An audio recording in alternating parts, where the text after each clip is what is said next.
क्या आप इतने ऑनेस्ट है कि रास्ते पे आपको एक मोबाइल फोन मिल जाए और आप उसको जेब में ना डालें बल्कि ये ढूंढे कि ये किसका है? आपको रास्ते में बैग मिल जाए पैसे से भरा हुआ, आप ढूंढे कि ये किसका है, ना कि वो आपका है। ऐसा करके देखो, मैंने करके देखा है। यहोवा ने 100 गुना दिया है वापस। उसने कहा अगर तू स्टेब्लिश होना चाहता है, यहां अमीरी की आशीष की बात नहीं हो रही है।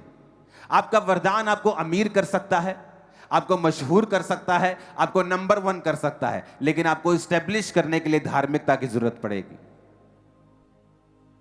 तो अच्छा है कि आप रहें वरदानों के पीछे और खूब उसे इस्तेमाल करें, लेकिन आप धार्मिकता के बारे में रखें कि वो आपकी नींव है, आपकी फैमिली की नींव। अपने बच्चों को उसके बारे में सिखाएं। हर छोटी छोटी बात में वो सिद्ध होती है। धार्मिकता कोई बड़ी चीजों से शुरू नहीं होती, छोटी छोटी बातों से वो मालूम होती है। आप झूठ बोलते हैं, आप मोरली करप्ट हैं, चाहे वो किसी भी फायदे के लिए क्यों नहीं किया गया, किसी भी चीज के लिए क्यों नहीं किया गया, चाहे फाइनेंशियल बेनिफिट लेने के लिए किया गया हो, आप मोरली राइट नहीं हैं। आप जो मर्जी कर लो। और ये छोटी छोटी चीजें नहीं होती। परमेश्वर इन्हीं से जज करता है कि मैं इस आदमी को कितना दूर लेके जा सकता हूं। हम एक पहाड़ में एक जगह घूम रहे थे, तो वहां किसी का, मैं बेंच पे बैठा तो किसी का आईफोन पड़ा था। तो मैंने वो उठा के मैंने देखा, वो फोन आया किसी का, मैंने हेलो किया। तो उसने कहा कि ये कौन? मैंने कहा नहीं, ये उनका फोन है, लेकिन मेरे पास रह गया है, यहां पर पड़ा था, तो कृपया आप उनके आसपास के किसी आदमी को बताओ कि ये फोन मेरे पास है, वो मुझसे ले ले। तो हमें वो मालूम हुआ कि वो एक सिस्टर थी, वो हमारे साथ ही सैर कर रही थी पहाड़ों में, उसी का वो फोन था। जब वो आधे घंटे बाद उसने कॉल किया और बताया कि हम यहां खड़े, तो मैंने कहा वहीं खड़े रहो आपको। वो हैरान थी कि फोन क्यों वापस कर दिया इतना महंगा, इतना महंगा फोन कोई वापस ही नहीं करता है, ये कैसे कर दिया इन्होंने। आप छोटी छोटी चीजों के लिए झूठ बोलते हैं। अपने कॉलेज में झूठ, अपने घर में झूठ, अपने बिजनेस में झूठ। आपको ये चीजें मोरली करप्ट करती हैं और आपको मालूम नहीं। परमेश्वर ऊपर से देख रहा है, और क्या देख रहा है कि इजरायली लोग जो है ना, ये लोग आशीष लेते हैं और फिर ये पाप में गिरते हैं। कहता अब मैं एक काम करूंगा, मैं सब आशीषें तुम्हें नहीं दूंगा, मैं जो तुम्हें देने वाला था ना, अब मैं धीरे धीरे दूंगा और कुछ को नहीं दूंगा। यानी परमेश्वर डिसाइड करता है कि वो आपको कितना देगा, आप कितने के काबिल हैं, आप कितना कंटेन कर सकते हैं, संभाल सकते हैं। वो आपको देखकर आपकी हरकतें, आपके स्टेप्स, आपका दिल, आपका हार्ट वो जांचता है। वचन कहता है वो दिलों और गुर्दों को जांचने वाला परमेश्वर है। वो छोटा झूठ एक्चुअल में आपको मोरली करप्ट कर रहा है। वो किसी भी फायदे के लिए हो,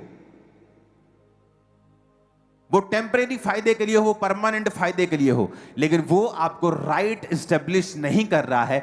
इसीलिए कुछ लोग एस्टेब्लिशमेंट में, स्थिरता में आने के लिए बड़ी जूझते हैं। वो प्रार्थना भी करते हैं, लेकिन ये चीज प्रार्थना भी नहीं करती जब तक आप राइचियसनेस में स्थिर नहीं, आप जब तक धार्मिकता में जब आप नहीं आते हैं। ऑनेस्टी, ये जो है वो है। हम अपने बच्चों को समझाते हैं कि ऑनेस्ट रहना है, गलती हो गई तब भी ऑनेस्ट रहना है। गलती छुपाने के लिए झूठ बोला तो गलती से 10 गुना ज्यादा मार पड़ेगी तुम लोगों को। ये झूठ नहीं बोलना है, मोरली करप्ट नहीं होना है, क्योंकि परमेश्वर उन चीजों को बड़े ध्यान से देखता है। और ये छोटी शुरुआत होती है। आप एकदम से कोई बड़ा बॉम्ब नहीं मारते झूठ का। छोटे छोटे झूठ, छोटी छोटी चीजें आपको मोरली करप्ट कर देती हैं, और परमेश्वर आपके ऊपर वो स्थिरता नहीं रख पाता, आपको स्टैब्लिश नहीं कर पाता है।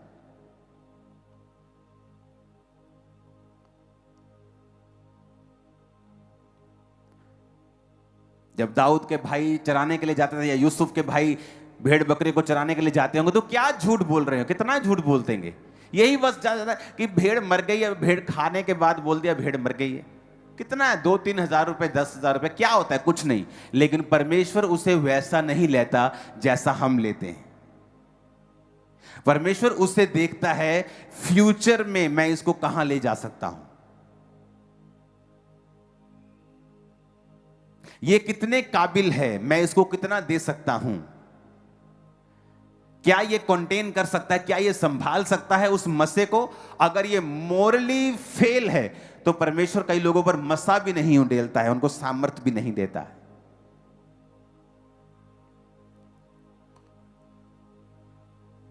उसने कहा, फिर से पढ़ेंगे, तू धार्मिकता के द्वारा स्थिर होगी।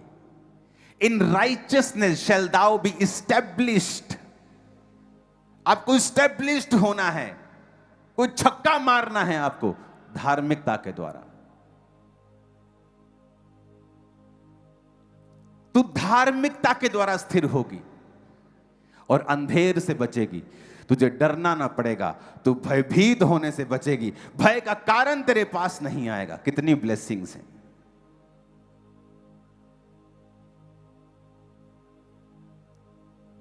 हम काम पे काम कर रहे, लोग बोलते ओ पापा जी क्या हुआ वहां पे, और मैंने कहा कुछ नहीं हुआ, मजे करो, क्योंकि भय का कारण मेरे पास नहीं आ सकता है, वो आपके पास भी नहीं आ सकता।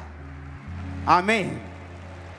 आप देखना, डर तब ज्यादा लगता है जब आप धार्मिकता से बाहर होते हैं, और जब आप धार्मिकता में जीने लगते हैं डर आपकी लाइफ से खत्म होता है। आप ये नहीं कि आप बिल्कुल निडर हो, परमेश्वर के जैसे हो जाते हैं, लेकिन आप वैसे नहीं होते जैसे लोग होते हैं।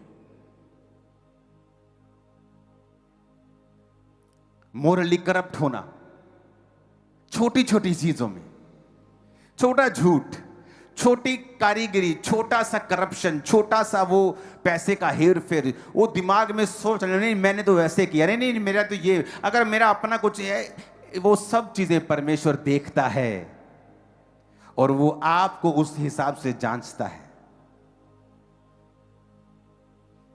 हालेलुया। मेरे पास कम हो ज्यादा हो, लेकिन मैं बिजली चोरी नहीं कर सकता हूं, ये मुझे मोरली करप्ट करता है। कम हो ज्यादा हो, मैं किसी का पैसा नहीं रख सकता हूं, किसी को यूज नहीं कर सकता हूं अपने फायदे के लिए। अगर ये वचन आपको आशीष दे रहा है तो इसे अपने जीवन में अपनाइए और दूसरों तक भी जरूर पहुंचाइए। याद रखें, केवल यीशु ही जीवन का सच्चा मार्ग, सत्य और जीवन है। अगर आप चाहते हैं कि परमेश्वर का वचन रोज आपके दिल तक पहुंचे तो हमारे चैनल को सब्सक्राइब करें, वीडियो को लाइक करें और बेल आइकन दबाना ना भूलें। प्रभु यीशु आपको आशीष दे, आपको सुरक्षित रखें और आपके जीवन में अपनी शांति और सामर्थ भर दे। धन्यवाद। मिलते हैं अगले वचन में।